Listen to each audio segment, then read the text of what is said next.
In this module, you will learn about force and its effects. To explain the concept of force, let's first observe some real-life situations.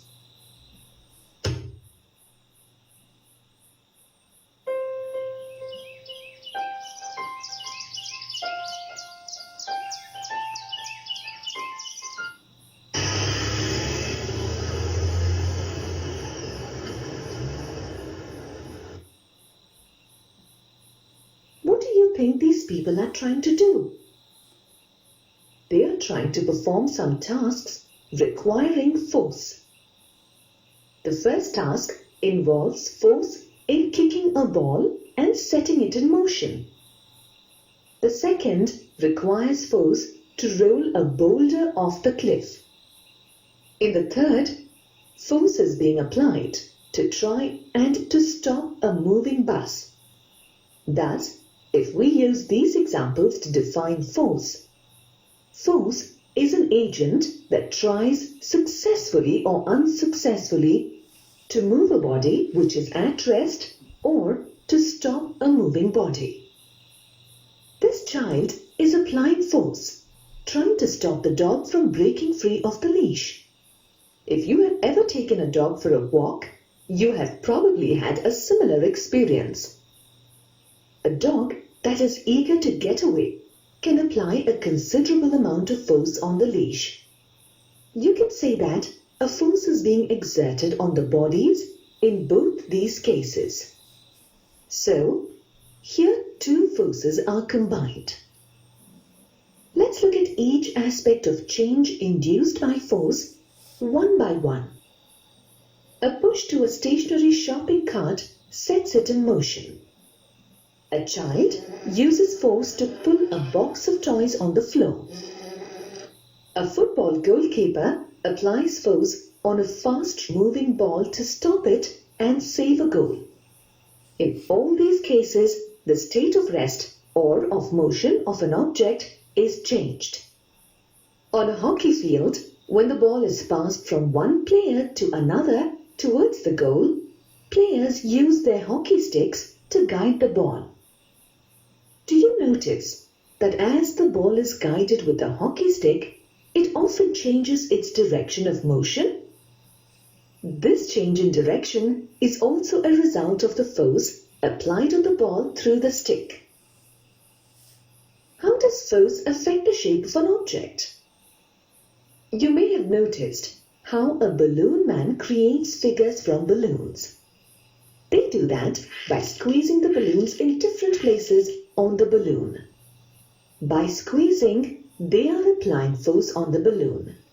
This makes the balloon expand in other areas. You can also observe this effect in a rubber band, a kitchen sponge, or a beanbag chair. A rubber band expands on pulling, while a sponge contracts on squeezing.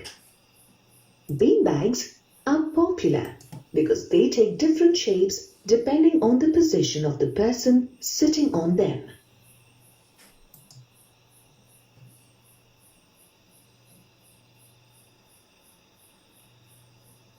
Characteristics of force.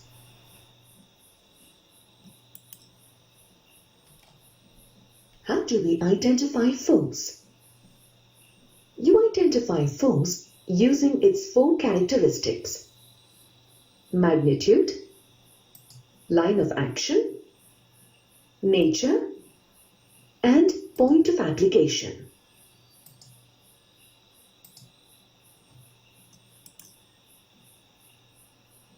Magnitude is the measure or quantity of a force. Magnitude of force is quantified in Newton in the SI system.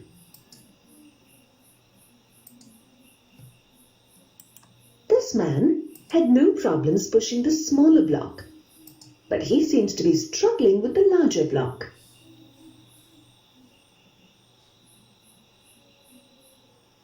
What do you think was the difference in these two cases? He had to apply more force to move the second block. The magnitude of the force required to move each of the two blocks was different. The magnitude of force is indicated by the numerical value depicting the quantity of force applied and the unit of the force. Line of action is a line along which the force acts.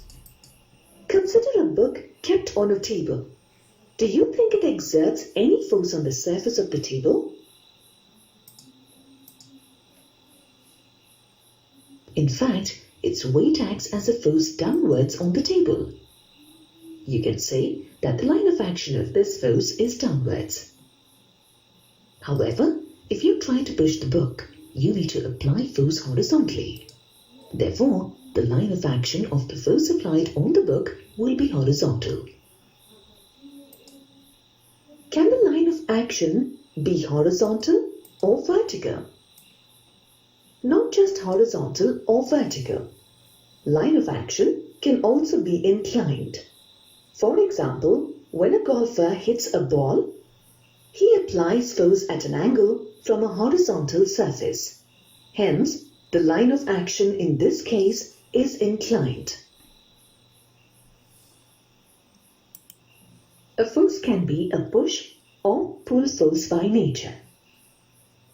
For example, a cue pushes the billiard balls forward while a truck pulls a trailer behind it. Let's look at the point of application of a force. The effective force on a body depends on the point at which the force is applied. To understand what this means, consider an example where a person is trying to move an object. Observe what happens when he applies force on the upper part of the object. The object is likely to tilt and fall forward. What if the same force is applied to the bottom of the object? The object tilts backwards.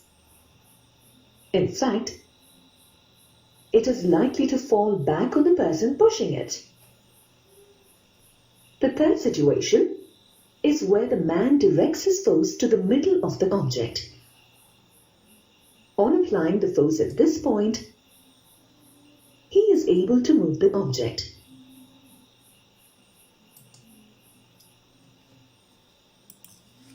This brings you to the end of this module. You will learn about balanced and unbalanced forces.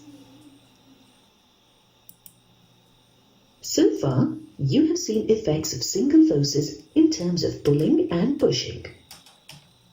But in real life, there are often multiple forces acting on a body simultaneously.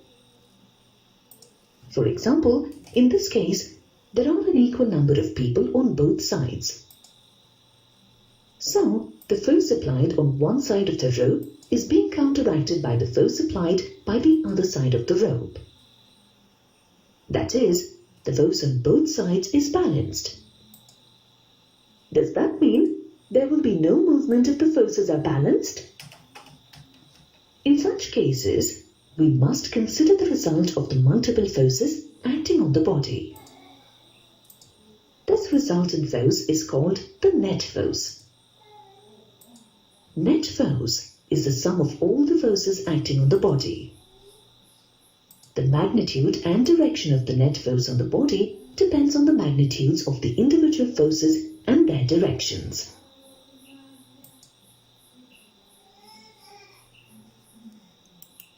If two forces, Fa and Fb, act in the same direction on a body, then the net force, Fa plus Fb, acts in that direction. In the same setup, if Fa acts in the direction opposite to Fb and Fb is greater than Fa, then the net force becomes Fb minus Fa and acts in the direction of force with a greater magnitude, that is, Fb. In case of multiple forces acting on a body, when the net force is zero, the forces are known as balanced forces. For example, this game is tug of war. This game will have to be a draw. unless we do something to tip the balance of the force. Let's see what happens if we add a person on one of the teams. The team with more people won. That's because adding another person made the forces on both sides unequal, and the net force was no longer zero. In such a case, the forces are said to be unbalanced. The concept of balanced and unbalanced forces applies to objects at rest as well as moving objects. When forces are balanced, a stationary object remains at rest and a moving object continues to move at the same speed and in the same direction. When forces are unbalanced, the object may change its state from rest to motion. Change its state from motion to rest. Change its speed or direction of motion in the direction of the net force.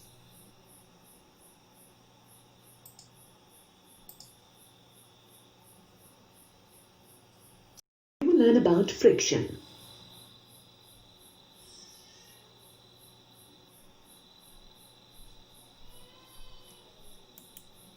Let's observe this game of cricket.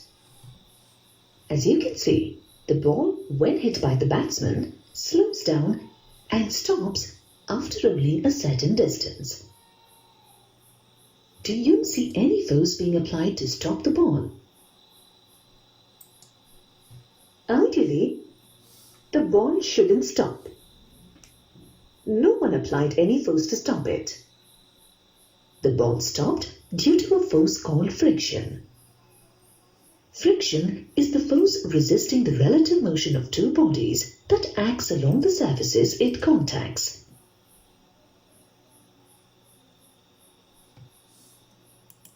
The bat hits the ball with a certain force that makes the ball move ahead. When the ball rolls down the field, the frictional force acts in the direction opposite to the direction of the motion of the ball, and finally the ball comes to rest. Is friction the same on all surfaces? Look at this.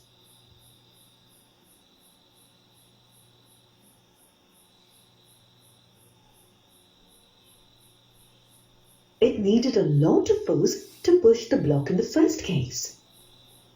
And yet, in both the cases, it is the same block. So, was it the type of surface that made the difference? Yes.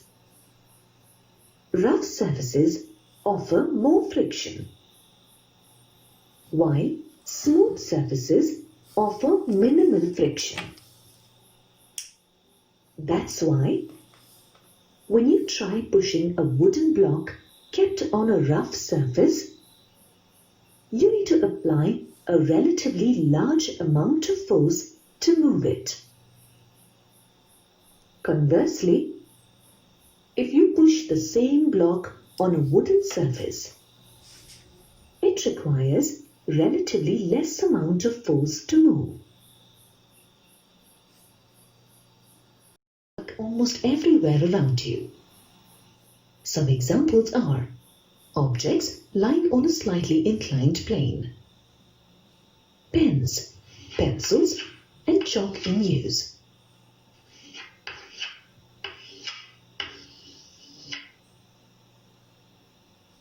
Automotive brakes and force between vehicle tires and the road when in motion.